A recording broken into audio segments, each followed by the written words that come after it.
Hey everyone, and welcome to this new episode of the Secrets of a Witch podcast. I'm going to try to keep it brief as I have some pizza reheating in the oven. Homemade pizza, highly recommend. So, today I wanted to talk about the importance of allowing ourselves to truly be seen for who we really are.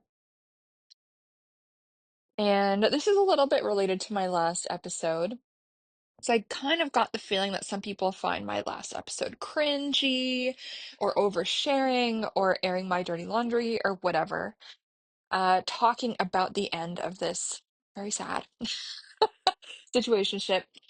And I know a lot of people are like, oh my God, why doesn't she just keep this stuff to herself? This is so shameful and embarrassing to share. If that happened to me, I would never tell anybody, blah, blah, blah. And so there's all these people kind of saying like, oh, like, isn't that something that she shouldn't be sharing if she is positioning herself as a coach and a mentor and all of these things? And so that's been one half of the feedback I've gotten. And then the other half of the feedback is like, this is the most important episode you've ever shared. Thank you so much. I really needed to hear this right now. I just went through something similar and I thought I was the only one and I was so embarrassed. And the fact that you went through it makes me feel so much less stupid and so much less alone.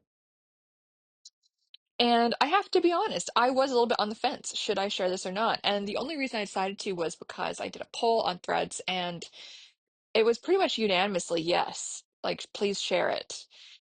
And part of this is what I said before in that episode, the importance of showing ourselves to be fallible and vulnerable and all of that as leaders. But the flip side of it is I honestly think that's just the best way to live. To show ourselves to the people around us. And I just happen to be somewhat known on the internet, so everyone else knows now. But when we allow ourselves to be seen and witnessed in our imperfection, in our mess, in our mistakes, in our hurt feelings, when we allow ourselves to take that risk of being vulnerable, that is when we really open ourselves up to the possibility for healing and transformation and acceptance. And whenever we are too afraid to show others who we really are in all of our messiness, all of our crazy behavior, all of our mistakes, we cut ourselves off from really being accepted. We cut ourselves off from accepting ourselves. If we hold back sharing parts of ourselves because we feel embarrassed or ashamed, we don't accept ourselves for what we've been through. And we also don't give others the chance and the opportunity to accept us in our truthfulness and in our honest mess. And there's nothing shameful about being a mess, I don't think. There's nothing shameful about having hopes and wishes and having that not go the way we want it to. There's nothing shameful about being hurt and disappointed. There's nothing shameful about being treated badly by someone that we cared about and having our hopes dashed. That's a part of life sometimes, unfortunately, and it doesn't make us less worthy of love and acceptance. It doesn't make us less worthy of care that we've had some bad experiences. And when we dare to live courageously in our honest truth, our honest experience, whatever that happens to be, however messy or simple or complicated it is, we give ourselves the gift of being fully accepted for who we are by ourselves and by other people. And with this experience I've had recently, like I have opened up to friends and even family about it. And it has been so fulfilling, so soul nourishing to share my burden and my pain with people who care about me and to be validated, in my feelings, to have people I care about being like, yeah. what that person did was not cool, and how they behaved towards you was incredibly unacceptable, and you are totally right for having your feelings hurt. And I know that those same friends and family would be like, "Hey, Sabrina, you were wrong about this," if they actually thought that I was wrong. And I do think that when we live a good life out in the open, when we live a life in the light, we have to be open to both types of feedback, both from others and from ourselves. And we have to be open to hearing it all. That's the only way that we can grow. That's the only way that we can evolve. To know that we are accepted both when we are in the right, that someone has treated us badly, and we are completely correct to be upset about that, and also that we can still receive love when we're in the wrong. Maybe we overreacted to something and our friends and family call us on it. That is a gift too. It's a completely different kind of gift, but it's a gift nonetheless. And so whenever I see people who are afraid to let people in, to let people see who they truly are, it always does make me kind of sad. And so this person I was in this situation with, I don't think he told anybody that actually knows him, face to face, full name, about what happened. I don't think he told anyone who actually knows him, face to face, real name. First of all, he was getting divorced, and second of all, the situation with me.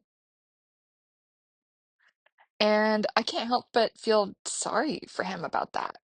To live a life in the shadows, a secret life, where no one knows who you really are, where no one knows what you're really going through. And so, first of all, that sounds like it sucks to not trust anyone to hold all of you.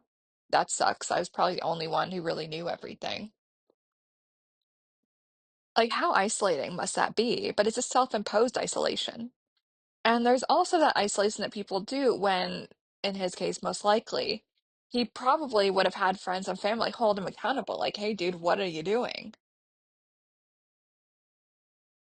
And I think the avoidance of that can be another reason why people aren't open with friends and family in their life about what they're going through or how they're treating other people, and potentially sometimes even how they're being treated, etc. And so we all need other people in our lives. We need to open ourselves to the possibility of being truly loved and accepted for who we are, and also open ourselves up to the possibility that we might be acting a little bit out of line. And when we have open conversations with people who love and care about us, friends and family, there is more likelihood that we are going to actually be held accountable when indeed we are out of line.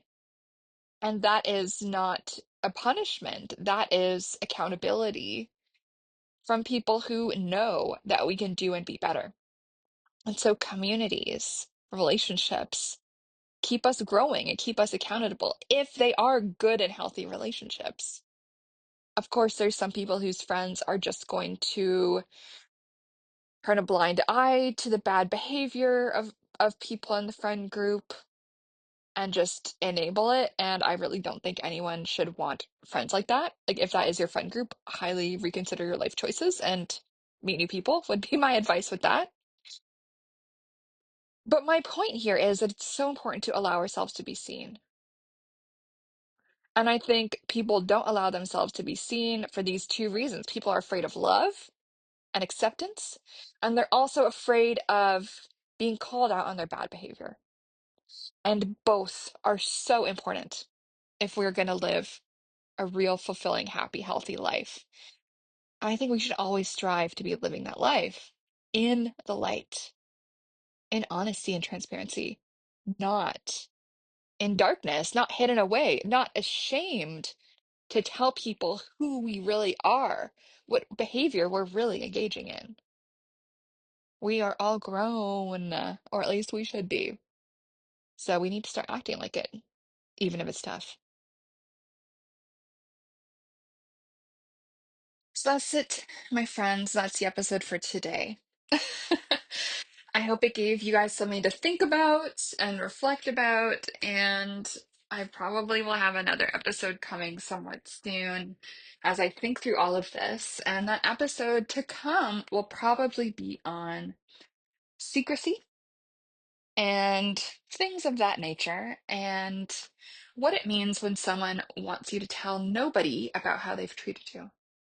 As we all know, abuse and mistreatment and dysfunction thrive in secret, silent environments. And that is part of why I've spent so much of my career and my public life writing and speaking up about what I've experienced, whether that was rape or stuff in childhood. So I'll leave y'all with that for now. Much love.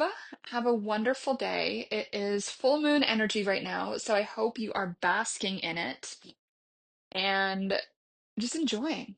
Full moon energy is so beautiful, and this week we've also got Valentine's Day on Friday. I love that Valentine's Day is falling on a Friday. Friday is traditionally associated with love and romance. Freya's Day, of course. If you don't know what I mean, look it up. That's all I'm going to say for now. My pizza is ready. If you guys want to book a tarot reading, you can do so at sabrinamscott.com. More than happy to set that up for you. I'll be booking into next week, so I'm happy to do a little V-Day post-mortem for y'all about what your situations have been and how your love life has been going. Happy full moon, happy Valentine's Day week, and I'll talk to you guys soon. Much love. Bye.